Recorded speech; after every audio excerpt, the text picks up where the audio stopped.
So, what is so special about Bitcoin?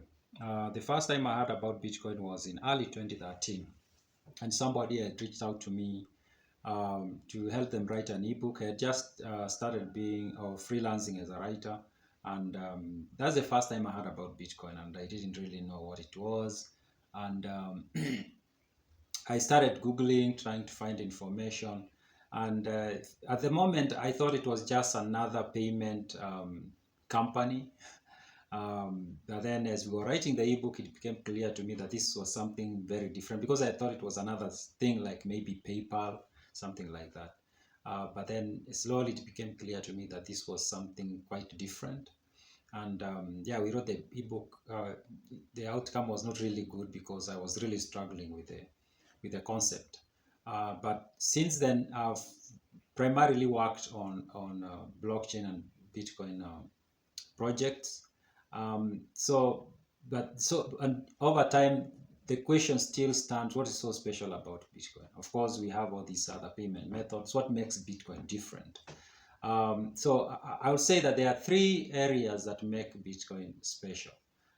Let's talk about the technical parts. So uh, before Bitcoin, there was no any other online payment method that was completely decentralized. And that means a payment that does not have a company that has a server or manages a server or leases a server through which it offers the services. Before Bitcoin, it always had to be a company with a company that had a server and then provided services through that. For Bitcoin, Bitcoin is not a company. So there is no company behind Bitcoin. It's simply an algorithm, basically a protocol on the internet that gives people the ability to move value from one point to another. And this protocol functions on a network of computers, and each of those computers is basically owned by somebody as a private property. But then that person connects to the network, and the others who connect together and form this network that is spread across the globe.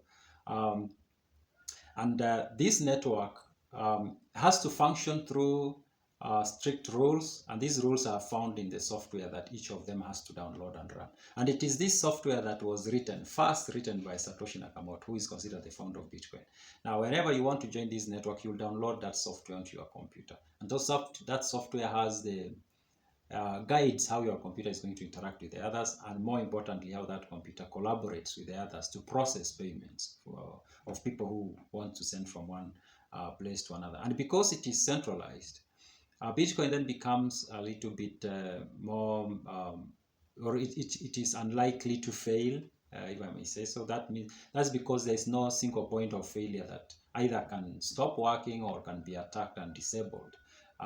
There are thousands of computers that are on this network, and all those computers are equal. Like that's why it is known as a peer-to-peer network, because each of those computers, there's none of those computers that is more powerful or more important than the others.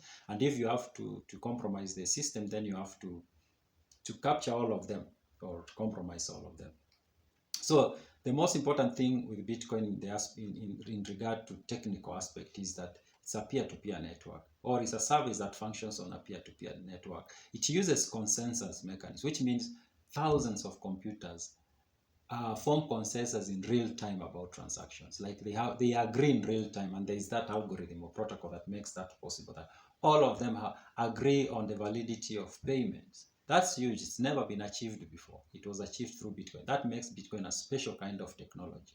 Of course, after Bitcoin now we have so many blockchains doing different kinds of things, gaming and even applications that they support applications like servers do. So there are a lot of things that have happened after that. But Bitcoin is special because it is the first application of that technology of peer-to-peer network. The computer is on a peer-to-peer network, having a consensus mechanism that works, and they agree in real time to process payments. So let's look at what makes Bitcoin special in terms of functional aspects. Um, Bitcoin is a bearer asset. What that means exactly is whoever has it is the owner, which is good and bad. It's good because you don't have to share a lot of personal information for you to use it. You have the Bitcoin, you just need to prove to me that you have it, or you just have to sign it to me. I don't need to know your name or who you are or where you come from. So is that kind of, most other online payment methods require your real world identity to be established for them to work. But for Bitcoin, no. You just need to sign off and it goes. You don't have to share your name, not even your email, nothing. Just that digital asset, and it is and you can prove that it is yours. You can sign it off. That is enough to prove that it's yours. So that's one very important aspect of Bitcoin, or one thing that makes Bitcoin very important.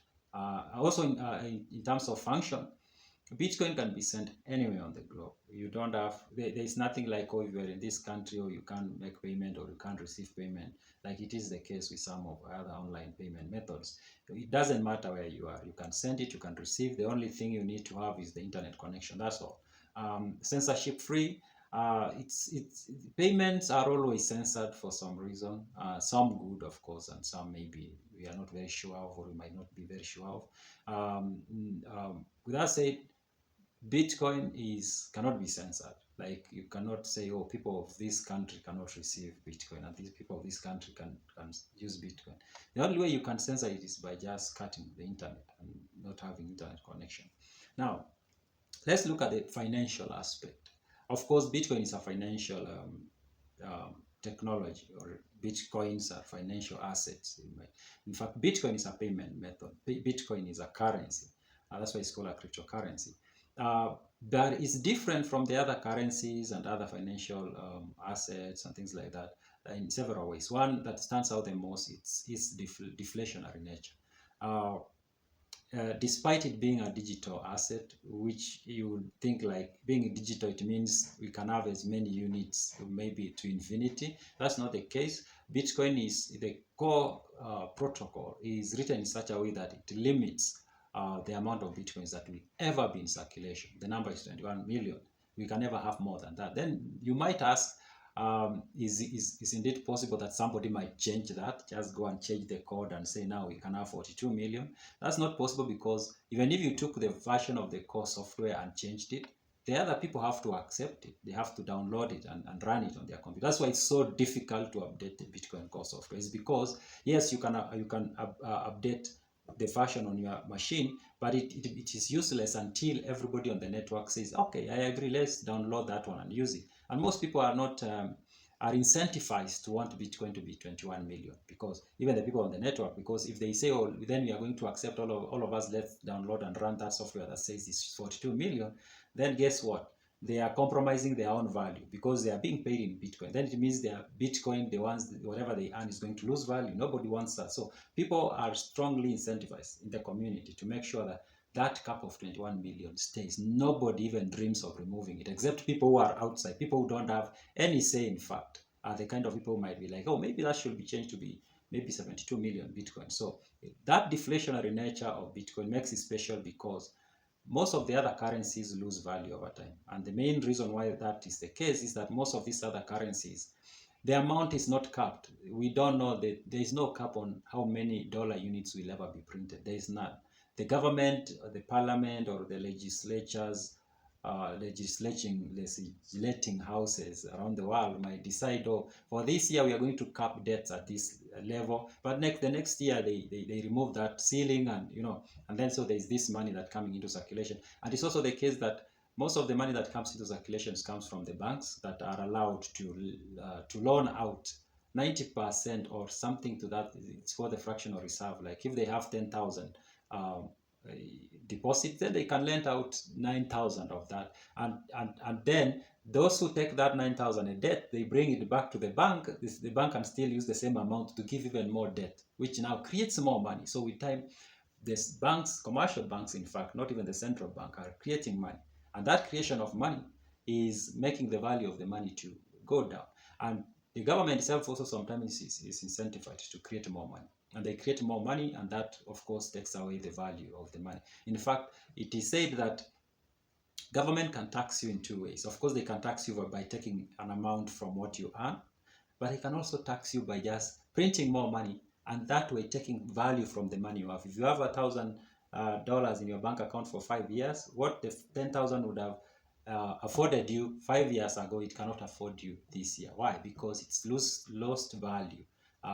that has been occasioned by more money coming into circulation. And in fact, that's worse for most of the other currencies around the world. Maybe the dollar is not the best example to give.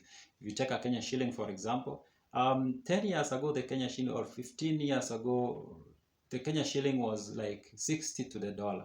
Now it's like 140 to the dollar, almost more than double, which means most likely there is more Kenya shillings in circulation today, more than double than it was 15 or 20 years ago. So Bitcoin gives people the opportunity of, they can keep their wealth in an asset that they are almost sure of, that is not going to lose value over time, especially we are talking long term, not short term. Short term Bitcoin is just up and down, up and down. But the picture becomes clearer when you look at it in the long term. Then you realize it's always going up. And that's because the amount of Bitcoins coming into circulation is becoming smaller and smaller and smaller over time. Meanwhile, there is a growing adoption. And this growing adoption is, of course, driving demand. And that demand, of course, can push up the value of that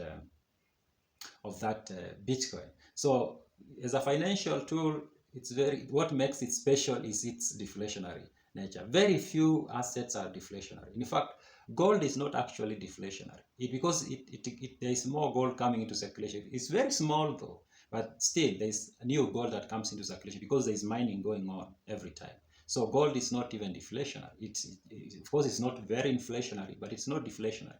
Meanwhile, Bitcoin is in fact deflationary, and because there is a cap and there is a growing demand, and there is even something else that I have not mentioned.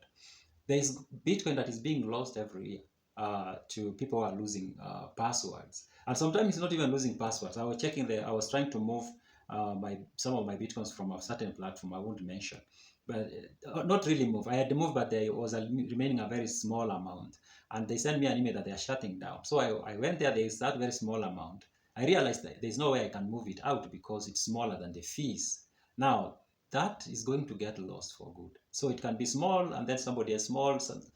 Then you have this huge amount of Bitcoins that are lost forever, either because people lose the private keys or something like I've just explained happens.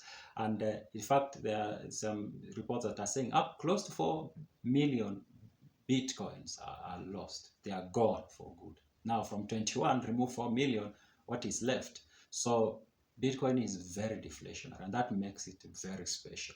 Then there is this thing of full control. This is another thing that makes Bitcoin very special. Most of the other financial assets, you will have to trust somebody to keep it for you. Even money, while you can get physical cash and keep it, which comes with its own risks, because of course it can be stolen from you, or you might wake up the next day like it happened in Nigeria and you realize, oh, the physical cash you are holding is no longer legal tender. The government has decided, no, we no longer recognize that. So mostly you have to rely on the bank to hold your money. If it is stock, somebody has to hold it for you. If it's every other of these other assets, you have to trust somebody to hold it for you. Now with Bitcoin, you don't have to. You can just, in fact, it's recommended you never trust anyone to hold it on your behalf. You just hold it yourself. That makes it special. And while holding it, somebody cannot come into your house and they can so easily know you have this huge amount of money, or you can even keep it just in your brain. You call it a brain wallet, meaning you just have this information in your brain that you can use to sign a transaction that is worth billions of dollars. Yeah, so that also makes it special. So those are some of the things that make Bitcoin really special.